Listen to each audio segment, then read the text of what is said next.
My conversation this week is with Dr Tony Chalkley, a senior lecturer at Deakin's Geelong Ward Ponds campus. Tony's done a lot of research into online dating of late, and he's the perfect person to talk to us about this topic. As before, I highly recommend you take some notes as you watch.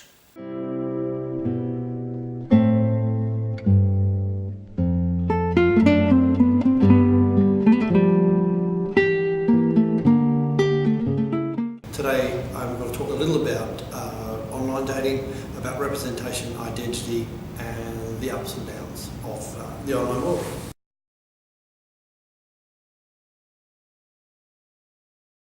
Well, online dating is actually really difficult because I've read stories of people who have met over something advertised on the Trading Post, and I would say that the Trading Post is a classified for selling your old DVD player, but in actual fact some people have met people in that environment. It's a bit like a marketplace, I guess, in that you go to it looking to buy or to sell something. The tricky bit with online dating now is that the web means that you can really have all sorts of different interest groups and all sorts of different focuses, from the very banal and very flat, very plain RSVP, which is just for meeting your lifelong partner. It's a bit like a matchmaker, to quote Fiddler on the Roof. Online dating goes from that, from I'd like to meet somebody to go to the movies with, right up to really specialised, mainly sexual practices, but highly specialised groups. Things like people who are interested in horses, who want to meet other people who are equestrian fans like themselves. They don't want to muck about spending hours getting to know somebody. They like horses, they want somebody who likes horses, and they want to go on a date. It's a filter. I guess one of the functions of online dating is to filter out all of those people that you come across in your life who you think might be a perfect partner, and over time you find that they're not. This is a digital version of sort of analogue meeting, I guess. My brother told me last week he met in inverted commas his latest or most recent girlfriend on Facebook. They were flirting on Facebook for several weeks, and then he said, "I'm sick of just chatting on Facebook, can I have your phone number?"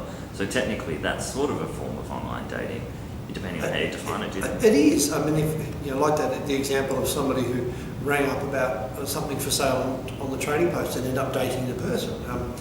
It is a form. I mean, everything is online dating if you really want to look at that much. Theoretically, students on the cloud, I don't know if this has happened, but on our Deakin learning software could in actual fact meet the person that they're doing. Just no different to meeting your girlfriend or boyfriend in a tutorial.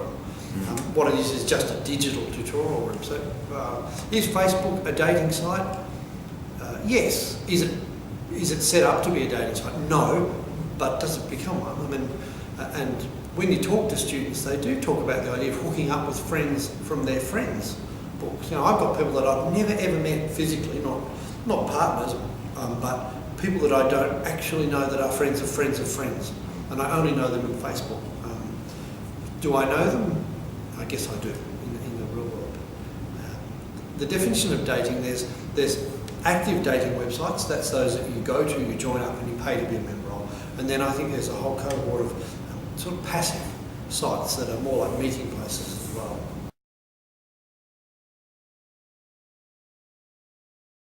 So doing it two ways, and that's just setting up a profile which is clearly not real and just trying to observe what people do and say, so not actively participating in it. And a growing number of them allow you just simply to get on as a guest and to look at what people say. My interest is in a few things. Representation. I'm really interested in the way people represent themselves, because it's a form of PR. On these dating sites, the first thing you have to do is compete with 1,000 other men or women that might be in your postcode alone. The second thing is this whole idea of constructing an identity and looking at the sort of identity people construct for themselves as well. Because if you look at it, look at the identity I've set up, which is a bit tongue-in-cheek. I enjoy caving and NASCAR driving. That's not true, but it does make me sound much more interesting. The other thing that I've done, and almost instinctively, is I've taken a few years off my age. Not too many, just enough. 2 or 3 years is sufficient. So I'm really interested in the way people have to advertise themselves, and they have to reconstruct and package themselves through dating services to compete, really, in an open market. Now, that's not so different to going out to a nightclub and wearing the best clothing you've got, being as fit as you can, having your hair cut, putting makeup on, whatever you might do, wearing lifts so you're a little bit taller. It's actually not a new thing. We've been doing it for years, but it's a form of digital plumage, if you like. But I'm interested in that as well. I guess the other thing I'm interested in on these websites is how they differ from each other. A classic example is there is a Christian Mingle website, and when you get onto that, it's very clear. You put in I am, and it says male or female, and a drop-down box comes up.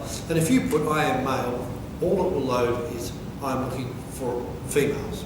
There's quite clearly defined boundaries. And in the same way, if you go to some of the more extreme websites, there's a whole range of drop-downs, some of which you'll be completely amazed about, that people are interested in that or that it even exists. And then it gives you a range, so you actually can be quite specific about what it is you're interested in. And I'm interested in that as well.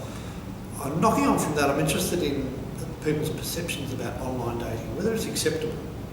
Because in the last 5 or 6 years, every lecture in ALC201 that I teach, I do a really rough poll where I say to people, who would use online dating to meet someone? And 6 or 7 years ago, it was unacceptable. Maybe 1 or 2 hands went up. Most people went, ooh, that's for creepy old people.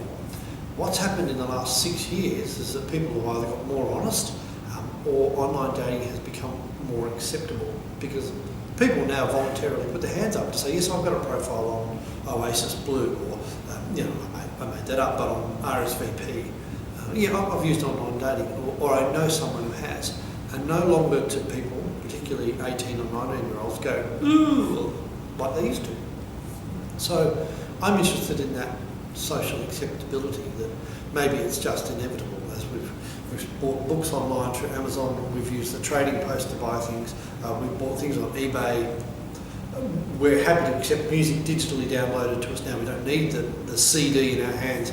Maybe this just is part of that digital revolution. It's increasingly acceptable to find a partner online. I suppose it's going to get easier and easier to research online dating when it becomes more normalised. It would have been perhaps harder to get a survey responded to in the past, but I guess you can sort of look forward to a future of more information, more data, and perhaps easier ethical clearance too. Well, actually, it's really interesting you say that, because in the last couple of weeks, as I've been sort of reading through, because like I said, I passively consume, but there's no stealth or deception involved, but a growing number of people on, particularly Ashley Madison in Australia, have been putting I do not consent to participate in any university studies.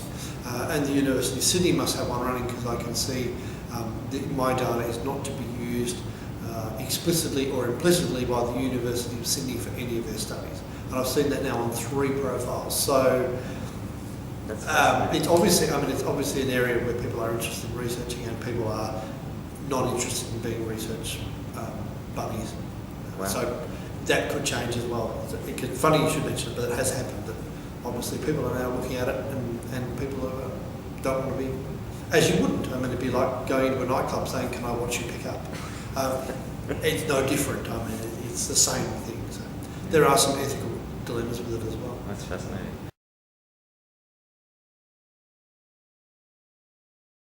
People who, the more you do online, the more you do online. You know what I mean? And I'm the same. I increasingly find myself getting cross if I can't do something online. I had to fill out a form and fax it the other day. It nearly killed me. I haven't filled out a form for years. I don't know where the fax machine is. I do a lot of stuff online. I mean, I will confess that I've actually gone to Coles online and bought bread and milk when I have a 7-Eleven 80 metres from my house.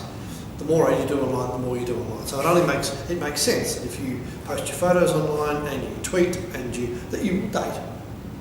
That's where you'll live your life. Whether that is embedded dating, such as playing World of Warcraft with somebody that you end up in a relationship with, or the act of dating online. The concept of trust is an interesting one, because that's the tipping point at which you move from the digital to the analog, because theoretically, eventually, you want to meet the person in person. If your identity is not true, then what will happen is that you'll be one of the people that never meets anybody in the real world. You only meet online. But it's about trust, being able to trust people. and what you got invested in as well. So if you've joined a website as a dare from a friend, and I've interviewed a couple of people who joined up at the end of my lecture only because I dared them to. In actual fact, now they're going out with somebody. So they had little invested, there was not much at risk. They didn't necessarily think that it would come to anything, and because it was such a small investment, they were surprised. But if you have got, and a couple of people I've spoken to talk about the really needy, being able to work out really quickly from somebody that in actual fact I think the expression is high needs, high maintenance. So if you've been involved for a long time and you come across as quite desperate, and there's lots of things lots of signs and symbols that you're desperate, that you don't want to do. So it's about trust, investment, and risk, because it's a risky exercise. If you do it properly, if you really get on and you are seriously looking to meet your life partner, what you're doing is you're placing yourself in a particular area of fairly high risk. If I go out to a nightclub and hope to meet the woman of my dreams, there might be 300 people at the nightclub. The worst I do is embarrass myself in front of 300 people, and maybe 10, or I get rejected, and then that's it, you go home and it's over. But when you do it in the digital world, it's quite public. The public sphere is quite big, and the risk is quite high as well. Increased risk, but also potentially sort of a fast tracking of what might take longer in the non-virtual world, I suppose. Yes, yeah. You might go from acceptance to rejection in a keystroke. Whereas in the real world, you have signs and symbols, and you might get a non-verbal cue that something's going quite wrong. But in the digital world, you can just simply you can just block someone, and that's it. Immediately, it happens. And I've never started a relationship saying what my hobbies were. Yes, yeah. One of the things that's been in the paper a little bit lately, and if students want to, they simply jump on the Age webpage or the Sydney Morning Herald, any large press, and type in the number of stories of people who have been assaulted as a result of meeting people on dating websites. And I don't know that it's a new problem. I think it's probably a problem that's been around for a while, but it's getting some increased press, so you'll find that it gets written up a little more than before. There's even been a couple of cases in the local area where I live that have actually happened. And there's also the deception, the people who use these websites for financial advantage as well. Everything comes with an up and a downside, but that might be some good research for students to do. Go and find out a dystopian, a negative story about online dating, and it won't be hard. I think when you get to the point of having a moral panic on stage night or a current affair, you're finished. Like that, it's normalised by the time it's on stage night also. You're right. If a major popular current affairs program has got footage and got it together, then you're right, the horse is bolted. Yeah. But it's certainly a very big business. There are many millions of people who are currently on online dating sites, and even if a small percentage of those are only genuine or legitimate, it's still an awful lot of people.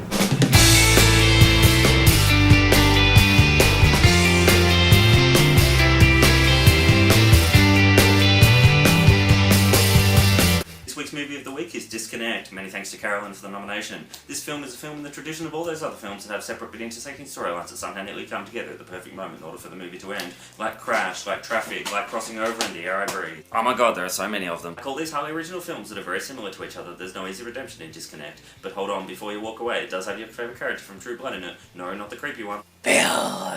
No, not the whiny one. Suki! Yes, it's the hot one. Eric! This hard-hitting film is about dangerous sexting, online gambling, identity theft, cyberbullying, vigilante justice, trauma, grief, and underage internet porn stars. Online sexualities are not necessarily happy sexualities, but then not much in this movie is happy anyway. If you want something a little bit lighter, you could try Spike Jonze's movie Her, in which the protagonist develops a romantic relationship with an enhanced version of Siri. You do have to watch Joaquin Phoenix masturbate to his phone. Personally, Google Maps doesn't do it for me.